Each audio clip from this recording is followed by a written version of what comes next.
Hello friends, नमस्ते। DB education में आपका स्वागत है। चलिए, आज का हमारा लास्ट टॉपिक है भाग 5 से और अध्याय भी 5।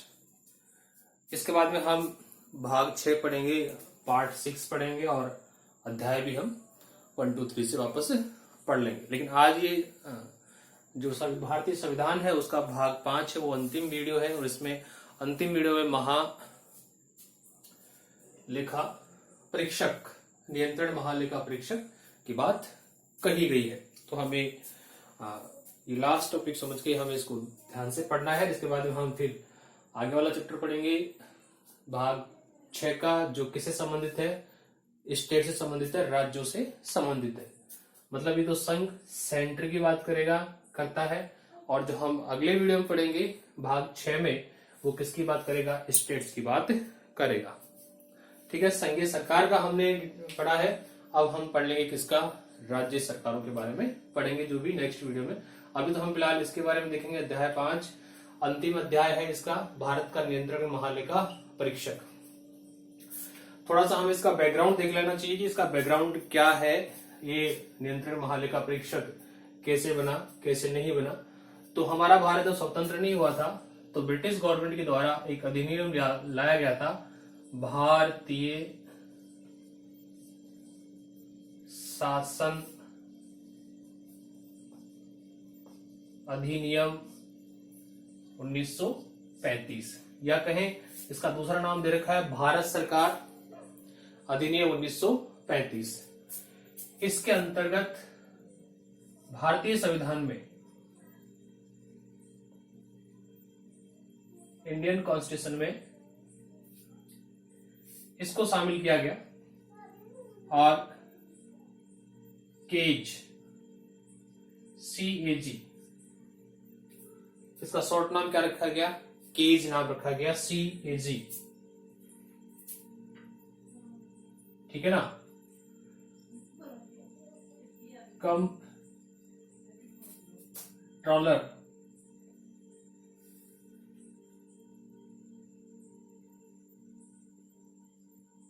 ऑडिटर ऑफ जनरल, या हम कह सकते हैं क्या, नियंत्रण महालेखा परीक्षक। तो इसका थोड़ा सा ये बैकग्राउंड था कि कहां से लिया गया, भारत शासन अधिनियम 1935 इसको लिया गया और इसको भारतीय संविधान में शामिल किया गया।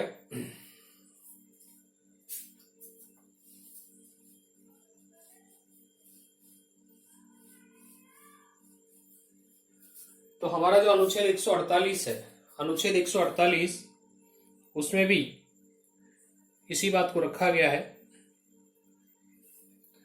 कि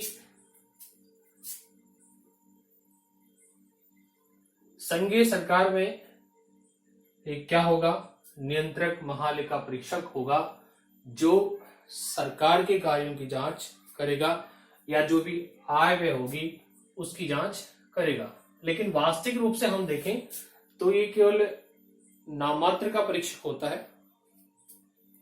जो वास्तव में काम जो करता है वो कौन करता है, लेखा परीक्षक। कौन करता है, लेखा परीक्षक, यही वास्तव में काम करता है। इनका केवल क्या होता है, नाम होता है। जैसे कि हमारे सेंटर में काम तो कौन करता है, कार्यपालिका, प्रधानमंत्री और उसका मंत्रिमंडल। ठीक है, लेकिन सारे काम किसके नाम से होते हैं, प्रेसिडेंट के नाम से होते हैं। तो ये बात यहां है कि नियंत्रण महालेखा परीक्षक है, वो काम नाम का काम करते हैं और वास्तव में काम कौन करता है, लेखा परीक्षक करता है। इनका उल्लेख किसमें किया गया, अनुच्छेद 148 में किया गया है। अनुच्छेद 148 में इसका प्रावधान किया गया है।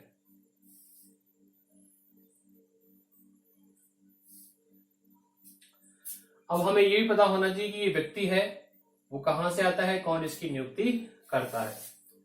तो इसकी नियुक्ति राष्ट्रपति के द्वारा की जाती है। किसके द्वारा की जाती है, राष्ट्रपति के द्वारा की जाती है। और राष्ट्रपति खुद अपनी मर्जी से नहीं करता, बल्कि ये क्या करता है, जो प्रधानमंत्री है, जो प्रधानमंत्री होते हैं उनका जो मंत्रिमंडल होता है, पीएम साहब और मिनिस्टर्स, है ना, इनकी सलाह से राष्ट्रपति महोदय किसकी नियुक्ति करते हैं? नियंत्रण महालेखा परीक्षक की नियुक्ति करते हैं। दो क्वेश्चन हमारे सामने आते हैं इसमें। पहले तो कि नियंत्रण महालेखा परीक्षक के संपूर्ण कार्य का भार किस पर होता है? संपूर्ण कार्य का भार किस पर होता है? तो इनके कार्य का भार किस पर होता है? लेखा परीक्षक पर। किस पर होता है? लेखा परीक्षक पर। दूसरा क्वेश्चन हमारे सामने ये आता है कि मंत्रिमंडल की सलाह से राष्ट्रपति लेखा परीक्षक के लिए किसको नियुक्त करता है? तो हम कह सकते हैं नियंत्रण महालेखा परीक्षक को नियुक्त किया जाता है।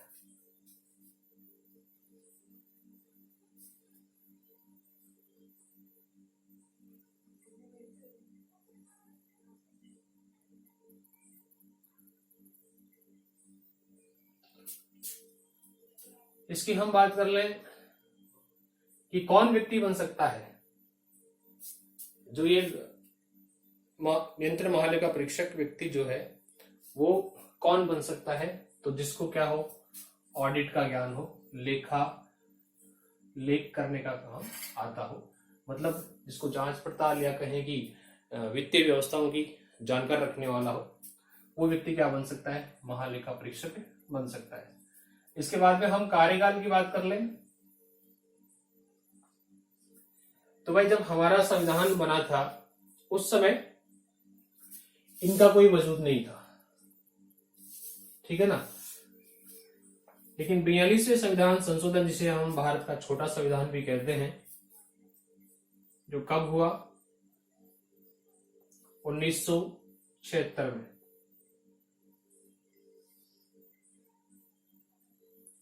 उस समय इनके जो कार्यकाल है उसको फिक्स किया गया। पहले इसका कार्यकाल फिक्स नहीं था, फिर इनका कार्यकाल फिक्स किया गया कि नियुक्ति से 6 वर्ष तक कार्य करेंगे, या फिर जिस व्यक्ति को नियुक्त किया जाएगा उसकी उम्र 65 वर्ष होने तक वो क्या करेगा? काम करेगा। या तो 6 वर्ष काम करेगा या फिर कितने? 65 वर्ष तक की, जब तक उम्र नहीं हो जाती तब तक काम करेगा। इसके अलावा पद मुक्ति की बात कर ले इनकी कि ये पद से मुक्त कैसे हो सकते हैं। पद से मुक्त होने का तरीका क्या है? इन पर भी क्या चलता है? महाभियोग चलता है, और महाभियोग के द्वारा ही इनको कार्यकाल से पहले हटाया जा सकता है। तो ये इसकी थोड़ी सी बेसिक नॉलेज थी।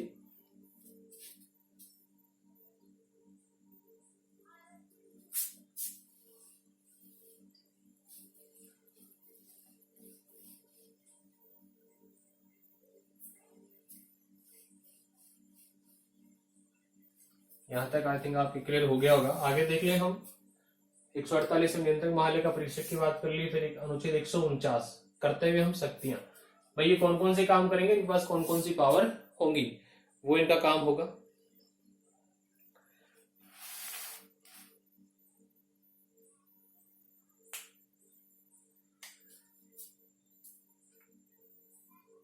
सरकार के कार्यों की देखरेख, वित्त, आय और व्यय से संबंधित सभी जो लेख होते हैं उनकी जांच पड़ताल, ये काम सारे किसके होंगे? नियंत्रण महालेखा परीक्षक के होंगे। फिर है संघ के राज्यों के लेखाओं का प्रारूप। संघ के राज्यों के लेखाओं का प्रारूप कहने का मतलब ये तो कहां तक बात हो गई? सेंटर तक। अब ये जो अनुच्छेद 150 है वो कहां आ गया? राज्यों। तो राज्यों में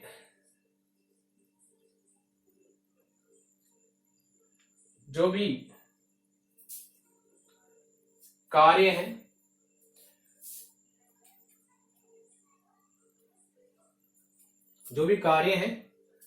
जो किससे संबंधित,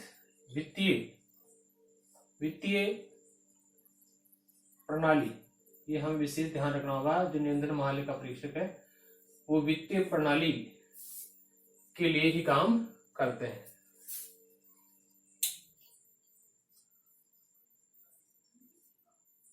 वित्तीय प्रणाली मतलब वही होने वाला आय व्यय, कितना खर्चा हो रहा है, कितना हमें प्रॉफिट होने वाला है, उन सभी का प्रारूप तैयार करवाया जाता है।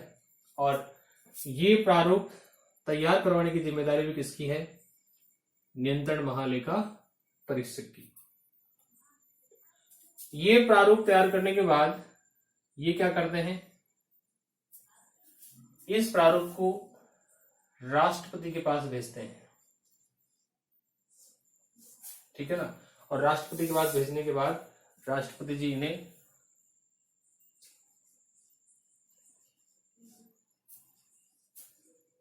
कार्यपालिका, कहने का मतलब पीएम और मंत्रिमंडल के सुपुर्द कर देते हैं।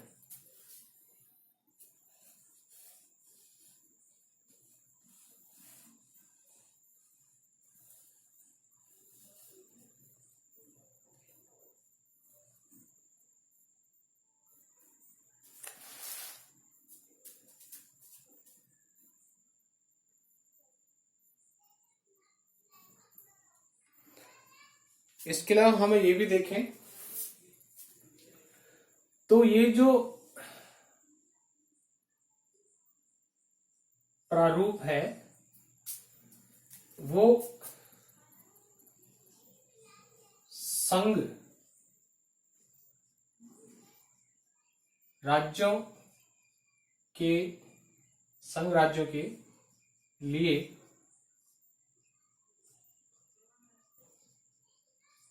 राष्ट्रपति की सलाह से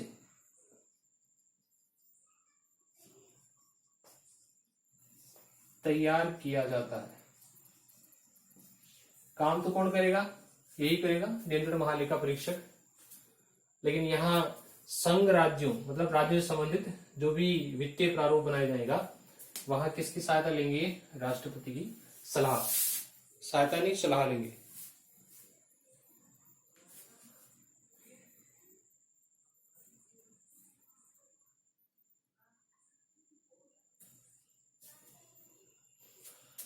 और अनुच्छेद 51 जो भी वित्तीय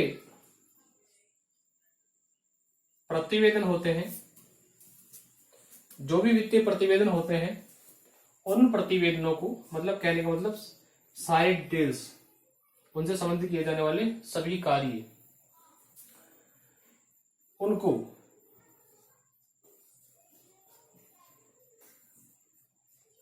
संघ में या कहें कि केंद्र में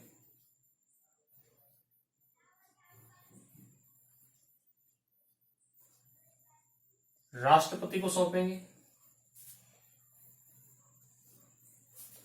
और राज्यों में राज्यपाल को सौंपेंगे, ठीक है। राज्यों में राज्यपाल को सौंपेंगे।